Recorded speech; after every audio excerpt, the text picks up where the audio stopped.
शराबी के 3 सवाल ने पूरा दरबार हिला दिया। भाग 1। फतेहपुर सीकरी की शाम हमेशा की तरह सुनहरी थी। महल की ऊंची छतरियों से उतरती किरणें दरबार के संगमरमर पर चमक रही थीं। अकबर बादशाह अपने सिंहासन पर विराजमान थे और बीरबल उनके बगल में शांत मगर चौकन्ने। उसी वक्त पहरेदारों ने दरवाजे पर एक अजीब दृश्य देखा। एक फटेहाल शराबी लड़खड़ाते कदमों से दरबार की ओर बढ़ रहा था। उसके हाथ में मिट्टी का घड़ा था और आंखों में नशे के बावजूद एक अजीब आत्मविश्वास झलक रहा था। कौन है ये? अकबर ने भौहें चढ़ाई।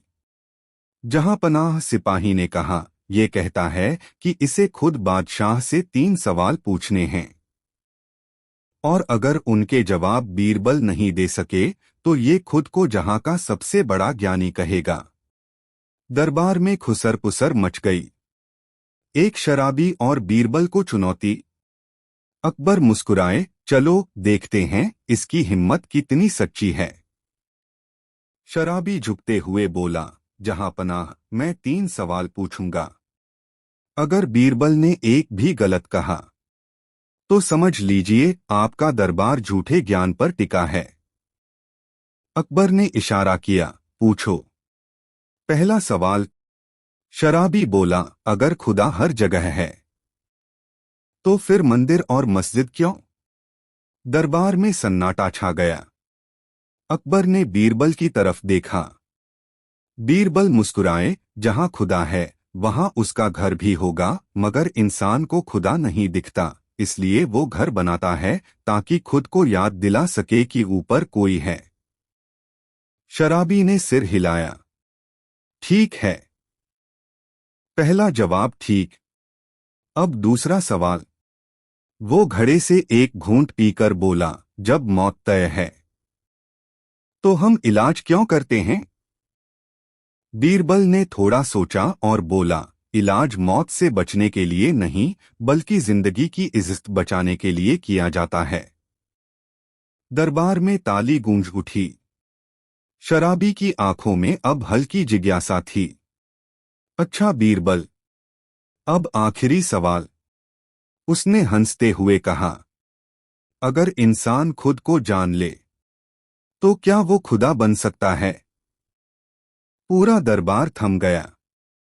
अकबर ने गहरी सांस ली। यह सवाल न सिर्फ बीरबल बल्कि हर फकीर की सोच को हिला सकता था। बीरबल कुछ कहने ही वाले थे कि शराबी जोर से हंसा, बोला, रुको बीरबल, इस तीसरे सवाल का जवाब मैं कल लूंगा, क्योंकि इसका जवाब सिर्फ दिन में नहीं रात के अंधेरे में मिलता है। और वो लड़खड़ाते हुए बाहर चला गया। अकबर ने बीरबल से पूछा, तुम्हें क्या लगता है वो कौन था? बीरबल की नजर महल के द्वार पर ठहर गई। जहांपनाह, वो शराबी नहीं, शायद कोई ऐसा व्यक्ति था जो बीते समय का राज जानता है। अगली सुबह दरबार में जब शराबी दोबारा आया तो उसके साथ कुछ ऐसा था जिसने अकबर और बीरबल दोनों को हिला दिया।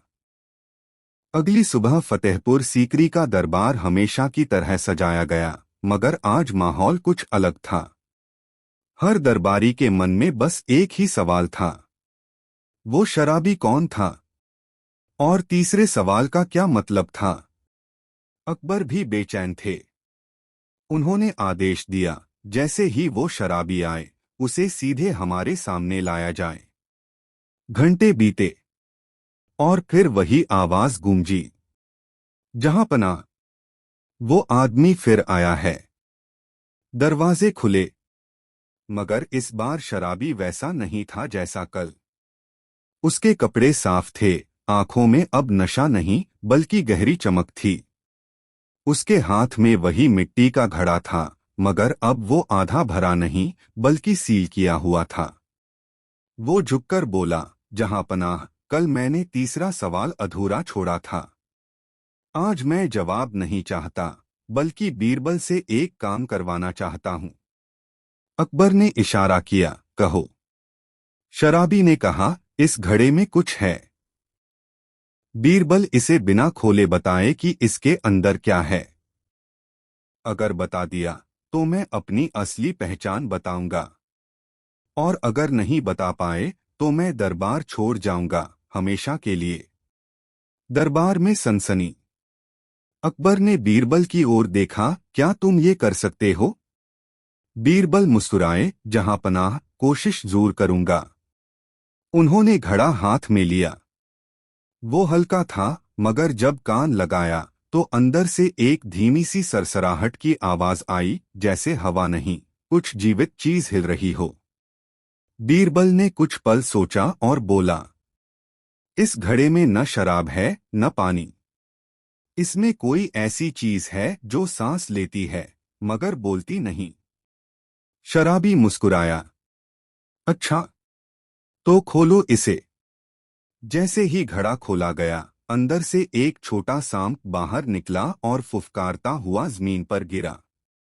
दरबार में शोर मच गया। बीरबल शांत थे।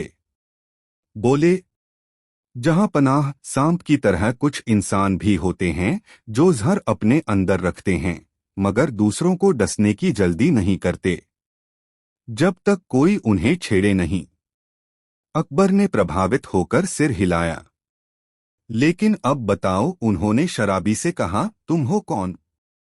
शराबी ने धीरे से कहा, मैं कभी इस दरबार में मंत्री था जहांपना, मगर लालच ने मुझे गिरा दिया। बीरबल की जगह पाने की चाह में मैंने खुद को बर्बाद किया। आज मैं फिर लौटा हूं, यह देखने की क्या बीरबल अब भी उतने ही सच्चे हैं जितने पहले थे। पूरा दरबार सन्न रह गया। अकबर कुछ कहने ही वाले थे कि शराबी ने कहा, मेरा तीसरा सवाल अब भी बाकी है। क्या इंसान खुदा बन सकता है? और इससे पहले कि कोई जवाब दे पाता, उसने कहा, इसका जवाब मैं तुम्हें दूंगा, पर उस जगह जहां कभी मेरा राज दफन किया गया था। और इतना कहकर वो महल से बाहर चला गया, पीछे छोड़ गया एक अधूरा रहस्य और बीरबल की आंखों में गहराता साया। फतेहपुर सीकरी की रात उस दिन असामान्य रूप से भारी थी। आकाश में बादल छाए थे और हवा में एक अनजाना डर घुला हुआ था। बीरबल उस शराबी या कहें पूर्व मंत्री के शब्दों को बार बार दोहरा रहे थे, जहां मेरा राज दफन है। अकबर ने आदेश दिया, बीरबल, उस आदमी का पीछा करो। जानो वो कौन है और कहाँ जा रहा है। इस दरबार में कोई भी रहस्य अधूरा नहीं रहना चाहिए। बीरबल अपने भरोसेमंद सिपाही के साथ निकल पड़े। शहर की गलियां, जो दिन में जीवन से भरी रहती थीं, अब सन्नाटे में डूबी थीं। रात के तीसरे पहर वे शहर के बाहर एक पुराने कब्रिस्तान के पास पहुंचे, जहां कभी दरबार के पुराने अधिकारियों को दफनाया जाता था। वहीं दूर मशाल की लौ झिलमिलाती दिखी। वो वही आदमी था, वही शराबी। वो एक पुरानी कब्र के पास बैठा था, घड़े को अपने सामने रखे, जैसे किसी से बात कर रहा हो। बीरबल धीरे धीरे पास पहुंचे। शराबी ने बिना पीछे देखे कहा, मुझे पता था तुम आओगे, बीरबल। बीरबल ने पूछा, क्यों लाई तुम हमें यहां? वो हंसा, क्योंकि मेरा तीसरा सवाल का जवाब यही है। यही वो जगह है जहां इंसान खुदा बनने की कोशिश में मिट्टी बन जाता है। बीरबल चौंके, क्या मतलब? शराबी ने मिट्टी पर हाथ रखकर कहा, यह कब्र मेरी नहीं, मेरी लालच की है। मैं सोचता था कि अकबर जैसा इंसान अगर सबका मालिक है तो मैं भी हो सकता हूं। मैं खुद को खुदा समझने लगा था, और उसी अहंकार ने मेरा अंत किया। उसकी आवाज कांप गई। आज मैं जिंदा हूं, पर सिर्फ अपनी गलती का गवाह बनकर। बीरबल ने धीरे से पूछा, फिर तुमने दरबार में लौटकर यह खेल क्यों रचा? वो मुस्कुराया, क्योंकि मैं देखना चाहता था कि क्या इस दरबार में अब भी कोई है जो सच्चाई को पहचान सके। और बीरबल, तुमने पहचाना। उसने मिट्टी उठाकर बीरबल के हाथ में रखी। याद रखना, जो इंसान खुद को समझ लेता है वो खुदा नहीं बनता, वो इंसान ही रह जाता है, लेकिन सबसे बड़ा।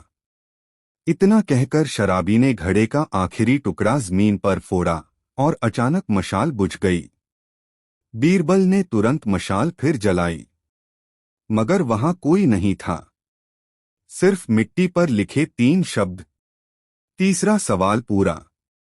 सुबह जब बीरबल ने यह बात अकबर को बताई तो बादशाह लंबे समय तक चुप रहे। फिर बोले, बीरबल, शायद वो शराबी हमें वो सिखा गया जो कोई दरबार नहीं सिखा सकता, कि ज्ञान और घमंड के बीच की रेखा बहुत पतली होती है। बीरबल ने सिर झुकाया। जहां पनाह वो रेखा मिट जाए तो इंसान खुद का कब्र खोद लेता है। लेकिन कहानी यहीं खत्म नहीं हुई, क्योंकि उस रात के बाद फतेहपुर सीकरी के उसी कब्रिस्तान से हर अमावस पर किसी के बोलने की आवाजें आने लगीं, जैसे कोई अब भी अपना चौथा सवाल पूछना चाहता हो। फतेहपुर सीकरी की हवाओं में इन दिनों एक अजीब सरगोशी थी। लोग कहते थे कि रात के तीसरे पहर पुराने कब्रिस्तान से किसी की आवाज आती है, धीमी मगर साफ। बीरबल, चौथा सवाल अब भी बाकी है। बीरबल ने कई रातें बिना नींद के गुजारी। वो जान चुके थे कि वह शराबी कोई साधारण व्यक्ति नहीं था। उसकी बातें, उसका ज्ञान और अब उसकी आवाज, कुछ तो रहस्यमय था। एक रात अकबर ने स्वयं बीरबल को बुलाया। बीरबल, उन्होंने कहा, हमारे जासूसों ने बताया कि वो आवाज अब महल के पास तक सुनाई देती है। शायद वो आत्मा यहां तक पहुंच चुकी है। बीरबल ने शांत स्वर में कहा, जहां पनाह, अब समय आ गया है उस चौथे सवाल को सुनने का, जो कभी पूछा ही नहीं गया। अगली रात बीरबल अकेले निकल पड़े। हवा में ठंडक थी और चांद बादलों में छिपा हुआ। वो उसी कब्रिस्तान पहुंचे जहां उस शराबी से आखिरी मुलाकात हुई थी। मिट्टी पर अब एक नया निशान था, 4 गोल घेरे और बीच में एक लकीर जैसे किसी ने खंजर से खींची हो। तभी पीछे से वही जानी पहचानी आवाज आई, आ गए तुम, बीरबल। बीरबल ने धीमे स्वर में कहा, अगर यह आत्मा है तो बोलो, तुम्हारा चौथा सवाल क्या है? वो आवाज धीरे धीरे पास आई, मानो हवा में तैरती हुई। 3 सवाल इंसानियत के थे, बीरबल, लेकिन चौथा सवाल उस सच्चाई का है जिससे हर इंसान डरता है। बीरबल ने पूछा, कौन सी सच्चाई? हवा थम गई। फिर वो आवाज गूंजी, अगर सब कुछ किस्मत से तय है, तो फिर इंसान को अपने कर्मों पर क्यों आंका जाता है? बीरबल चुप रहे। ये सवाल पिछले तीनों से भी गहरा था। यह सवाल उस रेखा पर था जहां इंसान और खुदा के बीच का फर्क धुंधला पड़ जाता है। कुछ देर बाद बीरबल ने उत्तर दिया, क्योंकि किस्मत हमें रास्ता देती है, लेकिन चलना हमारा कर्म है। खुदा ने हमें सोच दी ताकि हम उसके फैसलों में अपनी नीयत जोड़ सकें। अगर सब कुछ किस्मत ही होती तो इंसान कठपुतली होता और खुदा कभी इंसान से बात न करता। हवा में हल्की सरसराहट हुई और फिर वही आवाज बोली, बीरबल, तुमने वह जवाब दिया है जो सैकड़ों साधु नहीं दे सके। मेरा चौथा सवाल पूरा हुआ, लेकिन मेरी कहानी नहीं। बीरबल ने चौंककर पूछा, कहानी? आवाज धीमी होती गई। जो आदमी तुम्हारे दरबार में शराबी बनकर आया था, वह अकेला नहीं था, बीरबल। उसके पीछे कोई और था, जिसने उसकी आत्मा को बांध रखा था, और वो अब तुम्हारे दरबार की ओर बढ़ रहा है। हवा ठंडी हो गई। बीरबल के सामने जमीन पर एक चिन्ह चमका, 3 गोल घेरे और चौथे के बीच एक काला बिंदु। बीरबल समझ गए, अब यह मामला सिर्फ ज्ञान या सवालों का नहीं, बल्कि किसी अदृश्य शक्ति का था। और उसी रात अकबर के महल में पहरेदारों ने देखा, एक रहस्यमयी साधु दरवाजे पर खड़ा था, जिसने कहा, मैं उस आत्मा को मुक्त करने आया हूं जो तुम्हारे दरबार में अधूरी रह गई थी।